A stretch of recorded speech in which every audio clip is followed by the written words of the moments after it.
Hi my channel viewers, welcome my cooking channel. இன்னைக்கு நமக்கு என்னோட குக்கிங் சேனல்ல என்னோட சேனல் வியூவர்ஸுக்காக நல்ல ஒரு ஸ்வீட் ரெசிபி இன்ட்ரோ듀ce பண்றதுக்காக தான் வந்திருக்குது. நமக்கு இது மார்னிங் பிரேக்ஃபாஸ்டோ, ஈவினிங் ஸ்நாக்ஸோ, நைட்லோ, டின்னர் பார்ட்டியோ எல்லாமே எடுக்கிற மாதிரி நமக்கு இனிப்பெல்லாம் ஆட் பண்ணி, பழம் எல்லாமே ஆட் பண்ணி, நெய் எல்லாமே ஆட் பண்ணி ஒரு ஸ்வீட் பனானா புட்டு ரெசிபி தான் இன்ட்ரடியூஸ் பண்ண போகுது. நமக்கு இந்த அடிப்பொலியான பனானா புட்டு எப்படி ப்ரிப்பரேஷன் பண்ணுதுன்னு பார்க்கலாம்.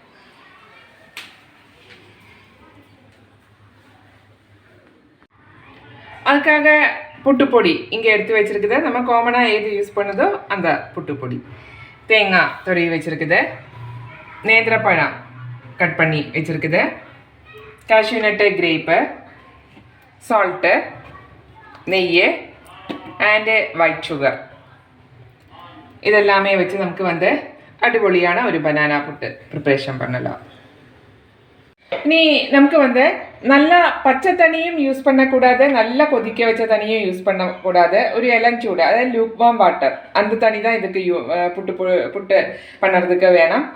பச்சை தண்ணியும் கூடாது, ரொம்ப கொதித்த தண்ணியும் ஆட் பண்ணக்கூடாது. லூக்வார்ம் வாட்டர், அதாவது இளஞ்சூடு. இனி நமக்கு கொஞ்சம் சால்ட்டு ஆட் பண்ணலாம், தேவையான சால்ட்டு. சுகர், ஒயிட் சுகரும் ஆட் பண்ணலாம். எவ்வளோ உங்களுக்கு வேணுமோ, இனிப்பெல்லாம் வேணுமோ அதுக்கு தகுந்த மாதிரி சுகரு. இனி நமக்கு நெய்,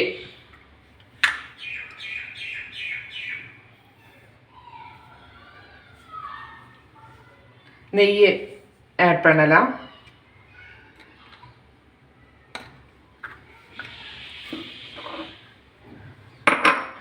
இனி தண்ணி கொஞ்சம் ஆட் பண்ணி கொஞ்சம் கொஞ்சமாக மிக்ஸ் பண்ணி எடுக்கலாம். ரொம்ப குழையக்கூடாது, பார்த்து பார்த்து தான் தண்ணி ஆட் பண்ணி பிசைஞ்சு எடுக்கணும்.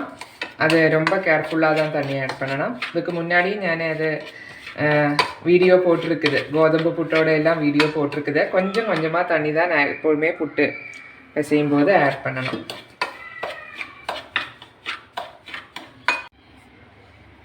நமக்கு லூக்வார்ம் வாட்டர் ஆட் பண்ணி நல்லா மிக்ஸ் பண்ணி எடுத்துருக்குது. அது ஒரு இந்த மாதிரி ஸ்டேஜ் இப்படி வேணும். ரொம்ப தண்ணி ஆட் பண்ணி குழைக்கக்கூடாது, இந்த மாதிரி தரிதரிப்பாக வேணும். அது இதை நம்ம தண்ணி ஆட் பண்ணும்போது மட்டும்தான் ரொம்ப ரொம்ப புட்டுக்கு கேர்ஃபுல்லாக தான் ஆட் பண்ணணும். இல்லைன்னா நம்ம இடியப்பத்துக்கு குழைக்கிற மாதிரி ஆகும். அதனால் புட்டுக்கு மட்டும் கொஞ்சம் கேர்ஃபுல்லாக ஆட் பண்ணால். இனி நமக்கு எடுத்து வச்சிருக்கேன்னா காஷ்யூ நட்டு, கிரேப்பு எல்லாமே போட்டு நல்லா மிக்ஸ் பண்ணி ஒரு 2 or 3 minutes, 5 minutes or 2 or 3 minutes ஆனால் கொஞ்சம் நேரம் ரெஸ்ட் பண்ணி அப்படியே வைக்கலாம்.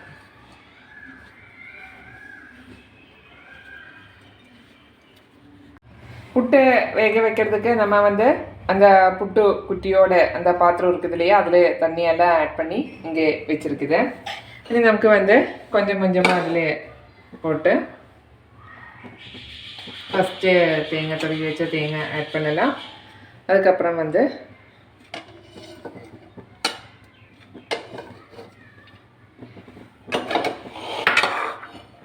மாவு, நம்மளோட பழம், நேந்திரப்பழம் தான் பெஸ்ட்டாக இருக்கும். இதுக்கு கொஞ்சம் தேங்காயும் ஆட் பண்ணலாம். மாவு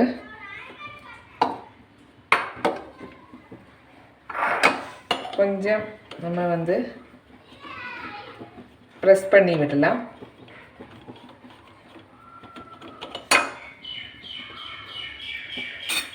எகெயின் எடுத்து வச்சிருக்கேன் பழம்,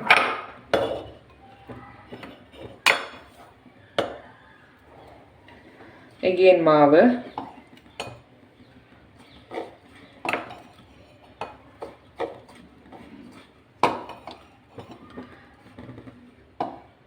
ஒரு டேஸ்டியான இதுக்கு நமக்கு வந்து சைட் டிஷ் கூடி தேவையில்லை. நமக்கு வந்து இந்த பனானா புட்டு ஸ்வீட் பனானா புட்டு பண்ணும்போது நமக்கு வந்து இதுக்கு ஒரு சைட் டிஷ்ஷோ ஒன்றுமே தேவையில்லை.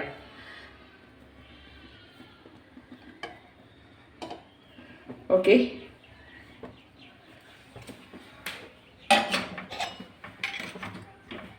நல்லா நம்மளுடைய ஸ்வீட் பனானா புட்டு இங்கே ரெடி ஆகிருக்குது. நமக்கு வந்து நார்மல் புட்டாகும்போது நமக்கு வந்து அதுக்கு குழம்பு எல்லாமே வேணும், சைட் டிஷ்ஷாக வேணும். ஆனால் இந்த மாதிரி பண்ணும்போது நமக்கு வந்து அதுக்கு ஒரு எக்ஸ்ட்ரா குழம்போதும் நமக்கு தேவையில்லை, அப்படியே சாப்பிடலாம். அடிபொலியான ஒரு ஸ்வீட் ரெசிபி. நமக்கு வந்து ஹெல்த்துக்கும் இது ரொம்ப நல்லது. எல்லாமே நம்ம நேந்திரப்பழம், கேஷ்யூநட்டு, கிரேப்பு எல்லாமே ஆட் பண்ணி ஒரு நேச்சுரலாக பண்ணனா ஒரு ரெசிபி தான். அதனால வந்து இது நமக்கு வந்து நல்ல ஹெல்த்துக்கு ஒரு நல்ல ரெசிபி.